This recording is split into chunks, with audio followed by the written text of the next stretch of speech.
Hello students, Visharad பூர்வார்த்த ஸ்டூடெண்ட்ஸுக்கு first பேப்பரில் question பேப்பரில் தேர்டு கொஸ்டினுக்கான டிப்பணி 4 கொடுத்து 2 கேட்குறாங்க. கின்ஹி தோ டிப்பணியா லிக்கியே. இதில் வந்து இம்பார்ட்டண்ட் பார்க்கலாம். இந்த February 2026க்கு தோ கிலாடி தோஸ்துனா ஃப்ரெண்டு, 2 ஷத்ரஞ்சு கிலாடி, ஷத்ரஞ்சு விளையாடுற 2 வீரர்கள் நண்பர்களாக இருப்பாங்க. அவங்களுடைய கதை தான் இது. शतरंज के खिलाड़ी मुंशी प्रेमचंद की एक श्रेष्ठ हिंदी कहानी है. ஷத்ரஞ்சு கே கில்லாடி, ஷத்ரஞ்சுன்னா இந்த செஸ் விளையாடுறது, சதுரங்கம் விளையாடுறதுன்னு சொல்லுவோம்ல, அதுதான் ஷத்ரஞ்சு கே கில்லாடி. அவங்க 2 பேரும் நல்லா இந்த கேம் நல்லா விளையாடுவாங்க. அவங்களுடைய ஃப்ரெண்ட்ஷிப்பை பற்றி தான் இதில் போடுறாங்க. ஷத்ரஞ்சு கே கில்லாடி முன்ஷி பிரேம்சந்த் ஜி எழுதின ஒரு சிரேஷ்ட ஹிந்தி கஹானி, ஒரு சிறந்த இந்தி கதை. यह पतनशील मुगल शासन का जीवंत चित्र प्रस्तुत करने वाली रचना है. இது எப்படிப்பட்ட கதைன்னா, பதன்ஷீல் அப்படின்னா வீழ்ச்சி அடைந்து கொண்டிருக்கின்ற, அதாவது நல்லா முன்னேறி கொண்டிருக்கின்ற அப்படின்னு இல்லாமல் வீழ்ச்சி அடையுது. யாருடைய ஆட்சின்னா முகலாயர்களுடைய ஆட்சி வந்து முகல் சாசன் வீழ்ச்சி அடைகிற அந்த காலகட்டத்தில் அவங்களுடைய வாழ்க்கை எப்படி இருந்தது அப்படின்றதுக்கு தான் இந்த கதையை உதாரணமாக எழுதியிருக்காரு. அதை பேஸ் பண்ணி தான் எழுதியிருக்காரு. பதன்ஷீல் அப்படின்னா வீழ்ச்சி அடைகின்ற முகல் சாசன், முகலாய பேரரசர்களின் வாழ்க்கை. ஜீவந்த் சித்திர பிரஸ்துத் கர்னேவாலே ரச்சனாக, அதை வெளிப்படுத்துகின்ற ஒரே கதையாக இதை முன்ஷி எழுதியிருக்கிறாரு அப்படின்னு சொல்லியிருக்காங்க. லக்னௌக்கே தோ தோஸ்த் मिर्ज़ा सजाद अली और मीर ரோஷன் அலி, இவங்க 2 பேரும் ஃப்ரெண்ட்ஸு. இவங்க எங்கே இருக்காங்கன்னா லக்னோவில் ஒரு 2 பேர் இருக்காங்க. லக்னோவில் வாழற 2 ஃப்ரெண்ட்ஸ் இவங்க. மிர்ஜா சஜாத் அலின்றது ஒருத்தரோட பேர், அவர் மீர் ரோஷன் அலின்றது இன்னொருத்தருடைய பேர். கே ஜீவன் और चरित्र से लखनऊ की गोर पतन की परिस्थिति का चित्रण हुआ है. லக்னோவில் இருக்கிற ஒரு 2 ஃப்ரெண்ட்ஸுங்க, மிர்ஜா சஜாத் அலி அவர் மீர் ரோஷன் அலி கே ஜீவன் அவர் சரித்திரசே, இவர்களுடைய வாழ்க்கை மற்றும் வரலாறு, இவருடைய வாழ்க்கை வரலாறுலேருந்து லக்னோக்கு நிலைமை, லக்னோவுடைய வீழ்ச்சி, கோர்னாலும் இந்த லக்னோவோட வீழ்ச்சி தான் வீழ்ச்சி, அதை பற்றி அந்த நிலைமையை, பரிஸ்திதியான நிலைமை சித்திரன் ஹுவாக நமக்கு தெரிகிறது. எப்படி லக்னோவுடைய நிலைமை எப்படி இருக்குது அப்படின்றத பற்றி இவங்க 2 பேர் வாழ்க்கையை வச்சே லக்னோவுடைய நிலைமையை ஆசிரியர் சித்தரித்திருக்கிறார் அப்படின்னு சொல்கிறாங்க. பத்தன் அப்படின்னா கோர் பத்தன் அப்படின்னா லக்னோவோட வீழ்ச்சி, அதை பற்றி இந்த 2 பேர் வாழ்க்கையை வச்சே நம்ம லக்னோவுடைய நிலைமையை, அது எப்படி வீழ்ச்சி அடைந்தது அப்படின்ற நிலைமையை சொல்லியிருக்காங்க. ஏ தோனோ जागीरदार होने के कारण काम धंधे की चिंता के बिना पूरे दिन शतरंज के खेल में लगे रहते हैं. ये दोनों, இந்த 2 பேர் யார்? மிர்ஜா சஜாத் அலி और மீர் ரோஷன் அலி. இவங்க 2 பேரும் ஃப்ரெண்ட்ஸு. இவங்க எப்போ பார்த்தாலும் செஸ்ஸு, இந்த சதுரங்கம் விளையாடிக்கிட்டே இருப்பாங்க. வேறு எந்த வெட்டி வேலையும் பார்க்க மாட்டாங்க. இங்கே வந்து லக்னோவுடைய வீழ்ச்சிக்கு இவங்க 2 பேர் வாழ்க்கை வரலாறே ஒரு உதாரணம் அப்படின்னு எழுதியிருக்காரு ஆசிரியர்.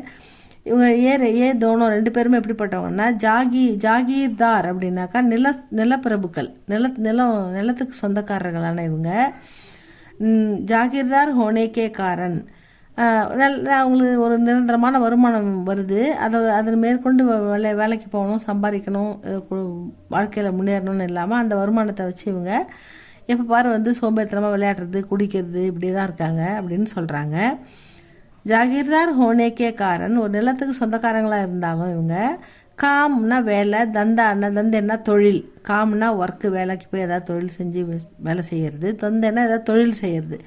இதை பற்றின சிந்தானா, இதை பற்றின கவலை கொஞ்சம் கூட இல்லாமல், சிந்தாக்கே பினான்னா கவலை இல்லாமல், பினான்னா வித்தவுட் ஒரி, இந்த பினா தான் வித்தவுட்டு, चिंता के बिना पूरे दिन नाल मुழுக்க शतरंज के खेल में அந்த சதுரங்க விளையாட்டில் லகே ரகேக எப்பயுமே ரகத்தேக எப்பயுமே கேம் விளையாடிக்கிட்டே இருக்காங்க. இதை பற்றி எந்த சிந்தனையும் இல்லை அவங்களுக்கு.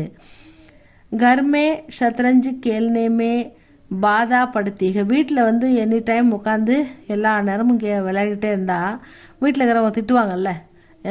இவருடைய மனைவி மிர்ஜா சஜாத் மனைவி, அப்புறம் வந்து மீர் ரோஷன், இவங்க மனைவிகள்லாம் வந்து வீட்டில் திட்டுறாங்கன்ட்டு இவங்க வந்து இடத்த மாற்றுறாங்க. எப்போதும் விளையாடுறாங்கன்னு திட்டுறாங்க, வீட்டில் வந்து ஏதாவது குறை சொல்கிறாங்க, வருத்தப்படுறாங்கன்றதுக்காக.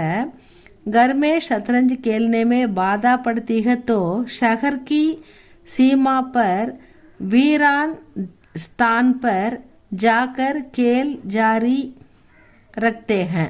இங்கே வீட்டில் திட்டாங்கிறதுக்காக நகருக்கு ஒதுக்குப்புறமாக இருக்கிற ஒரு பாழடைந்த புழக்கத்தில் இல்லாத ஒரு ஒரு ஒரு ஸ்தான், ஒரு இடம், அது ஒரு இடத்த செலக்ட் பண்ணி அதாவது ஷகர்கி சீமா நகரத்துக்கு ஓரமாக ஒதுக்குப்புறமாக, வீரான் ஸ்தான் யாருமே அதிக போக்குவரத்து இல்லாத ஒரு இடம், இந்த இடத்த செலக்ட் பண்ணி ஸ்தான் பர் ஜாக்கர் அங்கே போயிட்டு கேல் ஜாரி ரக்தேக எப்பவுமே விளையாடிக்கிட்டே இருக்காங்க. அங்கே போய் அவங்க இதே மாதிரி விளையாடிக்கிட்டே இருக்காங்க அப்படின்னு சொல்கிறாங்க. लखनऊ पर कब्जा करने अंग्रेजी सेना जा रही है. இந்த டைமில் வந்து ஆங்கிலேயர்களுக்கும் நமக்கும் ஆங்கிலேயர்கள் வந்து அங்கங்கே சிறு சிறு ராஜ்யங்களை பிடிச்சி அடக்குமுறை பண்ணி அடிமைப்படுத்திகிட்டு இருக்காங்க. அந்த வகையில் லக்னோவையும் வந்து லக்னோ பர் கப்ஜா லக்னோவை வந்து அடிமைப்படுத்தணும் அப்படின்னு லக்னோவை வந்து அவங்களுடைய ஆட்சிக்கு கொண்டு வரத்துக்காக கப்ஜா கர்னே அது அவங்கள வந்து அந்த லக்னோவில் ஆட்சி செய்கிற அந்த மன்னரை வந்து பிடிக்கிறதுக்கு அங்கிரேஜி சேனா ஆங்கிலப்படை ஜா ரஹீக போய்கிட்டு இருக்கு. ஏன்னா இவங்க எல்லையில் ஊருக்கு எல்லையில் உட்காந்து விளையாடுறாங்க. யாராவது உள்ளே போனாங்க வந்தாங்கன்னா இவங்களுக்கு நல்லா தெரியும். அப்போ தப்பன்னு அந்த ஆங்கிலப்படை போகுது உள்ளே லக்னோக்குள்ளே. பர் இஸ்கா கிஞ்சித் இதை பற்றின கொஞ்சம் கூட கவலை இல்லாமல் அசர் பி இன் தோனோ பர் நகி படுத்தா இந்த கஷ்டம் இந்த நிலைமை லக்னோவுக்கு ஏற்பட்ட இந்த நிலைமையெல்லாம் எதை பற்றி இவங்க கவலைப்படாமல் சிந்தா ரெண்டு பேருமே இவங்க பாட்டுக்கு வந்து விளையாடிக்கிட்டே இருக்காங்க. लखनऊ पर अंग्रेजी सेना कब्जा कर लेती है और वाजिद अली शाह को கைதா करके ले जा रही है. அதாவது போயிட்டு அவங்க அடக்குமுறை பண்ணி அட்டாக் பண்ணி பிடிச்சிட்டு கப்ஜா கர் லேத்தீக அவங்க பிடிச்சிட்டு அவர் வாஜித்னா அந்த லக்னோ ஆண்ட வந்து மன்னர் பாதுஷா அவரையும் வந்து அவர் பேர் வந்து அலி ஷாஹ் அவர் பேர், அதாவது பாஹித் அலி ஷா அவரை வந்து பாஜித் அலி ஷா அவரை வந்து கைது பண்ணி கைதா கற்கே அவரை கைது பண்ணி லே ஜா ரஹி கூட்டிகிட்டு போயிட்டு இருக்காங்க. இஸ்கா பி உன் தோனோ பர் அசர் நகி படுதா இதை பற்றி அவங்க எதுவுமே கண்டுக்கல, இதை பற்றி அவங்க எதுவும் கவலைப்படலை. இப்படி ஆகிப்போச்சு அப்படின்றத பற்றி நினைக்காம தெரிஞ்சாலும் அவங்க அதை பற்றி கவலைப்படாமல் ஷத்ரஞ்சன் கே கேள்மே ஏக்கு தூசரே அதாவது ஷத்ரஞ்சனுடைய விளையாட்டில் ஒருத்தர் இன்னொருத்தர் மேலே இவர் ரெண்டு பேரும் ஒருத்தருக்கு சே பிடுக்கர் தோனோ தல்வார் உட்டாக்கர் லடுத்தேக அதாவது அந்த சத்ரஞ்சனில் இருக்கிற ராஜாவுக்காக விளையாடுறாங்க, சீரியஸாக விளையாடுறாங்க. இவங்க நிஜ ராஜாவை பிடிச்சின்னு போகிறாங்க நம்ம நாட்டில், அதுக்கு காப்பாற்றவும் அதுக்கு உதவி பண்ணவும் இவங்களுக்கு தோணலை. இவங்க வந்து இந்த கேமில் இருக்கிற இந்த ராஜாவுக்காக இந்த சதுரங்கத்தில் இருக்கிற ராஜாவுக்காக ரெண்டு பேரும் தீவிரமாக சண்டை போட்டுக்கிறாங்க. லடுத்தே அவர் தோனோ காயல் ஹோக்கர் மர் ஜாத்தேக ஒருத்தர் அந்த இவங்க ராஜாவை அவங்க விட்டு ரெண்டு பேருமே இந்த சத்ரஞ்சனுக்கு ராஜாவுக்காக நிஜத்தில் சண்டை போட்டு ரெண்டு பேருமே செத்து போகிறாங்க. கோவம் வந்து அதிக கோவம் வந்து இந்த கேமால் வாழை எடுத்து ரெண்டு பேருமே வெட்டிக்கின்னு செத்து மர் ஜாத்தேக.